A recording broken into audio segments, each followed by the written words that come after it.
Greetings. This will be a video regarding Uranus and its current movements and stations that are moving across the west coast of North America.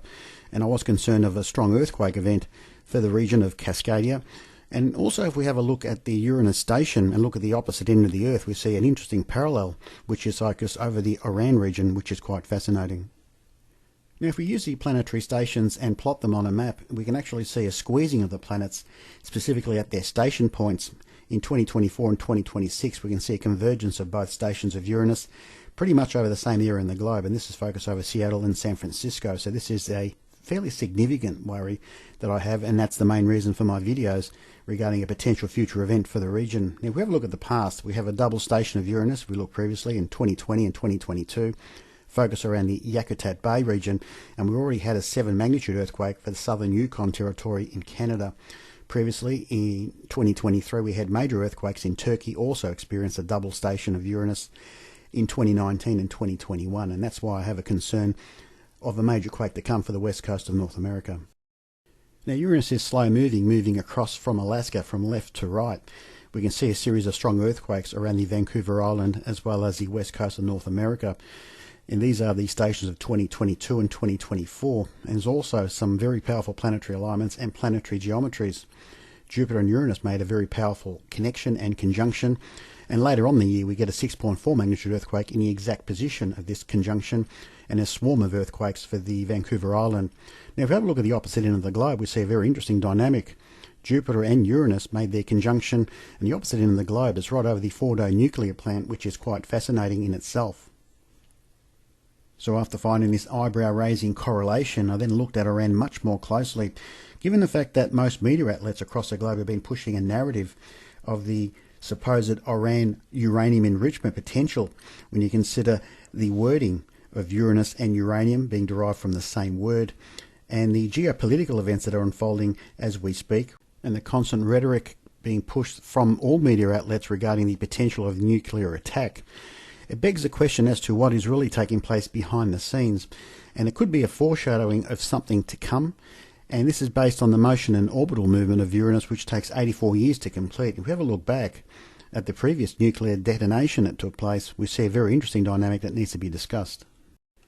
Now, Uranus takes 84 years to complete a solar rotation. So if we look back where Uranus was back in 1942, 84 years ago, and ask what was going on back then, nuclear testing was born. The first nuclear chain reaction using plutonium for a bomb was a milestone for the Manhattan Project, and just years later, the ultimate test and real-life test occurred in Hiroshima in 1945, where a major detonation occurred in Japan. So we need to consider that past nuclear detonations, specifically in 1945, may tie us into 2029, a future event, and Russia began its nuclear detonations and testing just 4 years after that in 1949, and that'll take us to 2033. So we may be moving into a period of some significant nuclear issues, and something definitely to watch as Uranus completes its 84-year cycle, and we may see an echo in time and space based on the past disturbances tying us into future events. So it's no coincidence that movies like Oppenheimer was released in 2023 as a foreshadowing and giving us an indication as to what's coming ahead. Now, if we just look at the previous Uranus stations and move them across to Iran, and note these stations and the planetary influences that are in play during the Uranus station is quite powerful. So the Uranus station, this is the MC focus over Iran. We can see that Pluto is connecting at square with the lunar node, as well as a very powerful planetary alignment of Sun and Saturn at opposition. So an extremely potent and powerful planetary configuration at the time of the Uranus station in 2023. We're now looking to 2024. We get another very interesting dynamic. This time the Uranus station progressed further to the right, and this is September of 2024. The Uranus station is linked with the Lilith position connecting into the lunar node. Now looking into 2025, we get another powerful time frame of the station of Uranus. Note at the same time Jupiter is stationing on the same day, and we get some very powerful planetary configurations. Note that Mars and also Saturn are at trine aspect, but importantly Venus and Neptune are in conjunction while connecting into the North Lunar Node. In June of 2025, the America-Israel coalition struck the Iranian nuclear sites of Fordow, Natanz and Isfahan, supposedly destroying these facilities. And this was a preemptive strike to prevent Iran from having any nuclear capacity, which is quite interesting when you consider the ramifications. It's obvious that Iran, when you look at their history, is a country that doesn't attack, it always defends itself. You need to also look at the solar eclipse of 1945 and note the interesting picture that we're looking at, stretching from America right through to Iran, which is quite fascinating. And importantly, if we have a look at the date, the month of July, this is when testing began, and the nuclear detonation occurred in the following month. So 1945 has a very interesting symmetry with not only planetary stations and planetary orbits, an 84-year completion of Uranus, but also the solar eclipse. We're now looking at February of 2026, and note the station of Uranus just progressed further east, still in Iran. Note that we have a look at the planetary connections that are in play. Note that we have Mercury and Venus in conjunction, and Sun and Mars are also in conjunction just a few days prior. So we get a double connection and conjunction of the planets at the same time of the Uranus station. And note that it's very close, if we look further to the south, to the Gulf of Hormuz.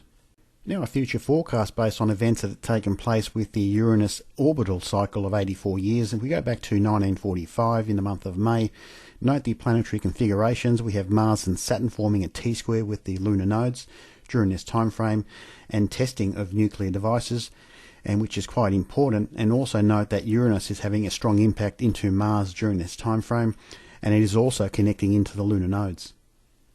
Now if we use this configuration and planetary geometries of 1945 and moving ahead, we can actually see a hypersymmetry occurring in 2030 in the month of October, where we get to see Mars and Saturn forming the same configuration and T-square into the lunar node. So we get a very powerful reflection in time and space involving the same planets that were involved in planetary geometries prior to the nuclear detonation, and this could be a future time frame where a future event could be possible.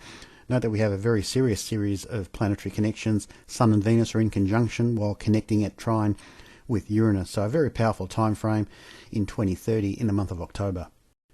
You can see that we get some very powerful planetary connections in 2029, this time in July. Mars and also Jupiter are in conjunction while connecting at trine with Uranus. But importantly, we note the station of Saturn figured right across the nuclear facilities across the Iran region. And this could be a time frame where everything begins, 2029 into 2030.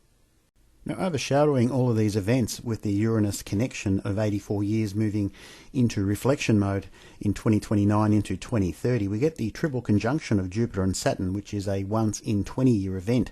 So this is quite important, and this is quite significant. Major events take place with Jupiter and Saturn when they're in conjunction and also opposition. This conjunction is focused over the Cascadia region, and as mentioned in this video, the opposite side is also Iran. Now focusing on the Iran side, where we see Jupiter at station in March of 2030, and now the opposition and convergence of both planets of Jupiter and Saturn focus over the Iran region. Note their position right on the Gulf of Hormuz, the longitude, and we see a very significant series of planets, and note the position of Uranus about to connect into the lunar node. We're now looking at two charts of 1945, and these are significant charts. The left-hand side, the solar eclipse in July, and also the nuclear detonation of Hiroshima, the 6th of August of 1945. Now if we note the position of Uranus at the time of the nuclear detonation, 16 degrees 30 minutes of Gemini. And the next time Uranus will hit that exact same degree will be in July of 2029, where it'll hit this same spot. And if we have a look at the chart, we see something quite powerful. If we have a look at this chart in July of 2029, we see a very interesting parallel. Note the position of Mars and Jupiter in conjunction. Now I did mention previously in this video the Mars-Jupiter conjunction tied into the earthquake across Vancouver Island, its foreshadow, as well as the nuclear sites across Fordow, Natanz and Isfahan.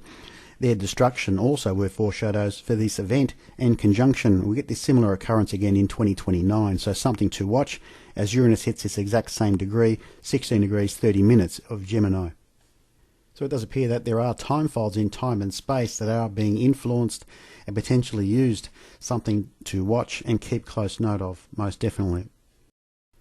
That concludes this video regarding Uranus, its 84-year cycle, as well as Uranus stations over the last few years, which may be foreshadowing future events to come. Something definitely to watch, and this is exclusive content for subscribers and members of earthsignals.com. Thanks for watching.